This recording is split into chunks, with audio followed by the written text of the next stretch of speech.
Sometimes the way we survive doesn't look pretty.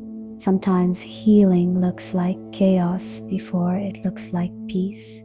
If you've ever pushed people away, stayed silent when you wanted to scream, or sabotaged something good just because it felt too safe, maybe, just maybe, it wasn't you being dramatic. Maybe it was trauma speaking on your behalf.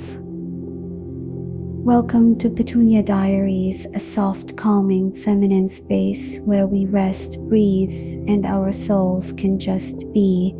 And this is today's voice note. I never used to see myself as someone who was hurt. I wasn't the girl with a tragic backstory, no dramatic childhood, no obvious villain in my life. But somewhere along the way, I started to notice a pattern. I would shut down when I was overwhelmed.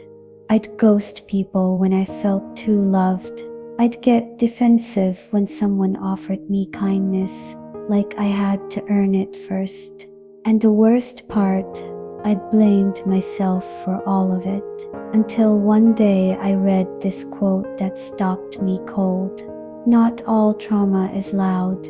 Sometimes it's the quiet avoidance, the chronic overthinking, the people-pleasing, the fear of being too much. That was the day I realized maybe I wasn't broken.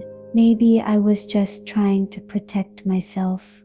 Let's talk about the harmful behaviors that we think make us toxic, but are actually responses to unhealed trauma.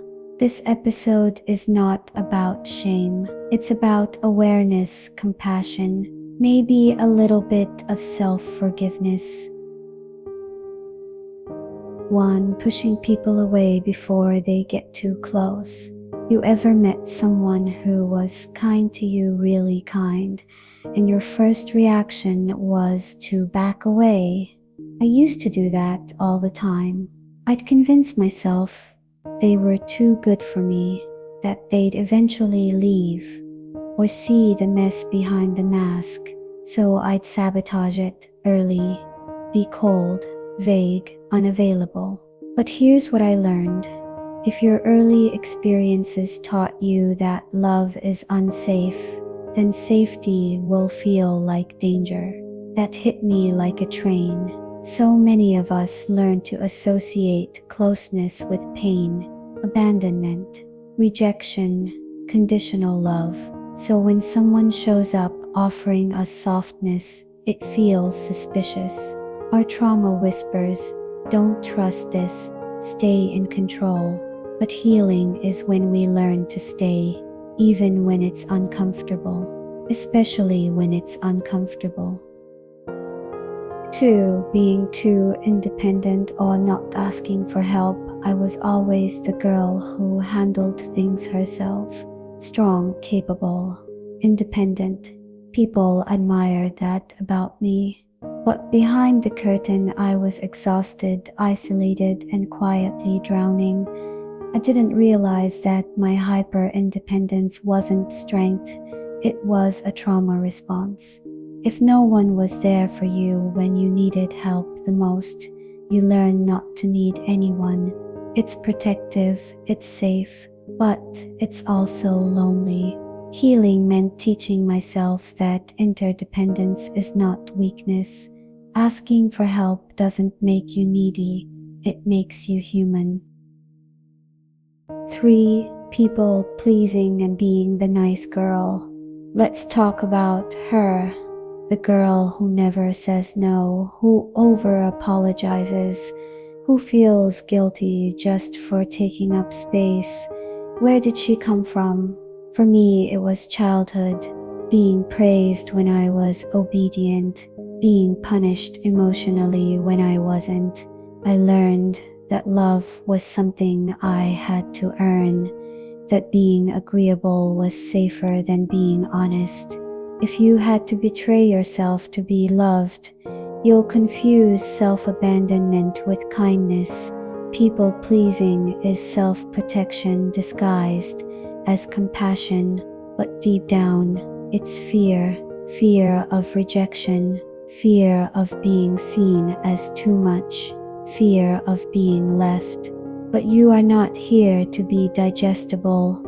You're here to be real, and the real you deserves love that doesn't require shape-shifting. 4. Avoiding conflict at all costs. I used to flinch when someone raised their voice, even if it wasn't directed at me, even if it was a TV show.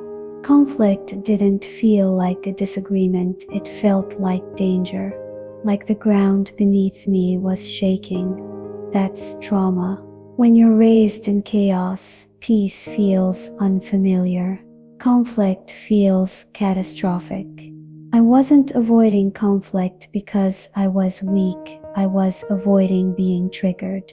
The healing started when I realized I can disagree and still be safe. Not every raised voice is a threat. Not every argument ends in abandonment.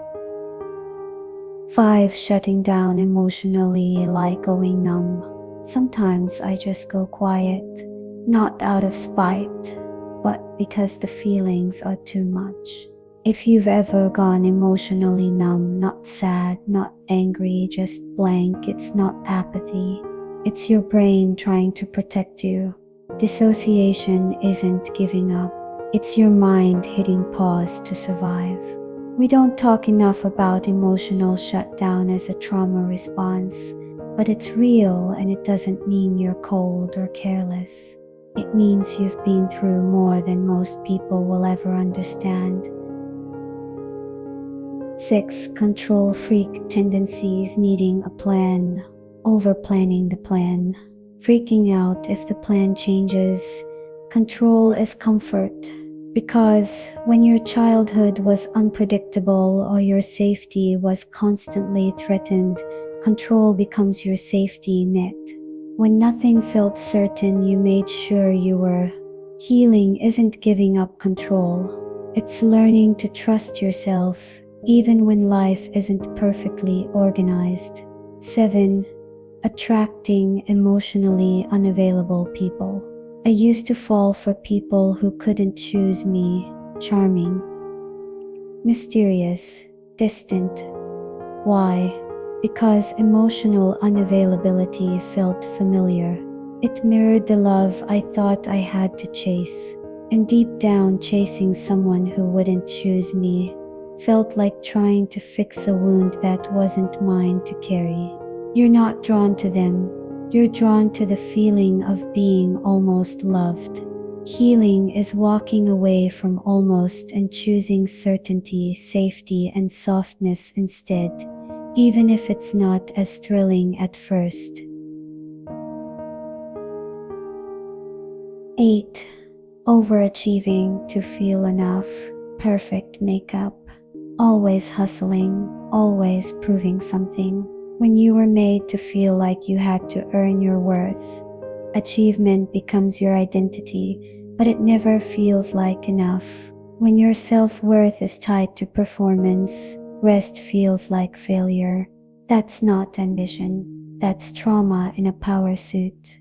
Healing is learning that you don't have to earn rest, love, or belonging. You are already enough. 9. Constantly apologizing. Sorry for being emotional. Sorry, I just wanted to say something. Sorry. Sound familiar? When you've been made to feel like a burden, your presence starts to feel like an inconvenience. But here's the truth. You don't have to apologize for existing. Stop shrinking yourself to make others more comfortable. You are not too much. You are exactly enough. If you saw yourself in any of these behaviors, you're not alone, you're not broken, and you're not toxic.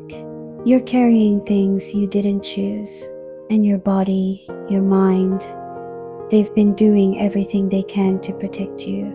This episode isn't about blaming the past, it's about understanding it, so you can stop punishing yourself for how you survived. Healing is not linear, it's messy. Some days you'll regress, some days you'll rise, but every step, even the shaky ones, are still steps forward. And last but not least, you are not hard to love. You are learning how to be loved in a way that doesn't hurt. Remember, you deserve to be seen, felt, and chosen by yourself first. Until next time, be gentle with the girl inside you. She's been through enough.